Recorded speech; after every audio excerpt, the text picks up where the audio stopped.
Center. Hey, it's Griff and Sarah, and we're at the Shaftsbury Center Cemetery. In Shaftsbury, Vermont. Is that where we are? Okay. I'm Batman.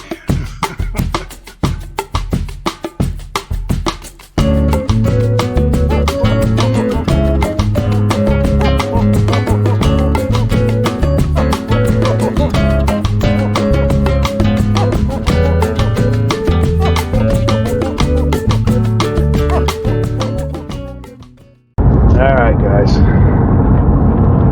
going over to Shaftsbury, Vermont, where Zerubbabel Collins got his start, well, his independent start, and there's some James Collins in there, plus Zerubbabel is buried there. And it's a beautiful cemetery. And it is a nice looking cemetery. We ran into it when we stayed at the Serenity Acres. Yeah. It was like a Motor inn. Yes, it was like a motor inn, but it had a little individual cabins. It was nice. And so we're gonna go over there. It's fairly close to the quarry he used. I think that's why there's so many of them there. And he does not have a headstone that's the same as the kind he made. He's actually got the Greek Revival style, the neck style. You'd think that at least he had his son have one made for him, but whatever. We're gonna go check it out. He's parked over by a big rock, and there's a meeting house there. We'll go have a look.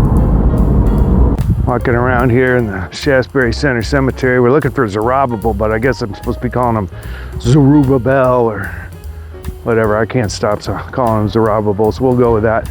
Anyways, he's in this cemetery somewhere. This was where a lot of the Zerubbabel heads are. When we first started this thing, and our intro actually for the cemetery is from this cemetery. Found Zerubbabel right here, and he's got an urn. Of course, he died probably during the time period when the urns were popular.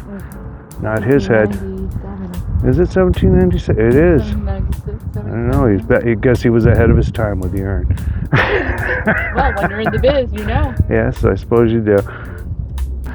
Well, here is a head, but it's not a Zerubbabel, but we've seen these over in the Arlington Cemetery. Now this one is a Zerubbabel Collins. You can tell by the shape of the head. It looks a little bit like an apple. And he has all the flowery stuff around it. Changes a bit, but overall the shape of it, the clover shape, is Zerubbabel.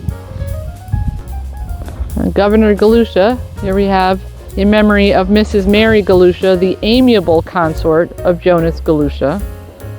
Okay, she died 1794. She was 36. Now over here we have Mrs. Patty, the amiable consort of the Honorable Jonas Galusha, Esquire, who died in 1797 at 33. Wife number 2. Here we go. This is Mrs. Abigail Galusha. She died in 1809, it looks like. She was 39, and she was the third wife of Honorable Jonas Galusha. Now on this grand stone, here we have his 4th consort. So went back to consort, which I think is interesting, of the Honorable Jonas Galusha, Esquire, and she died in 1831.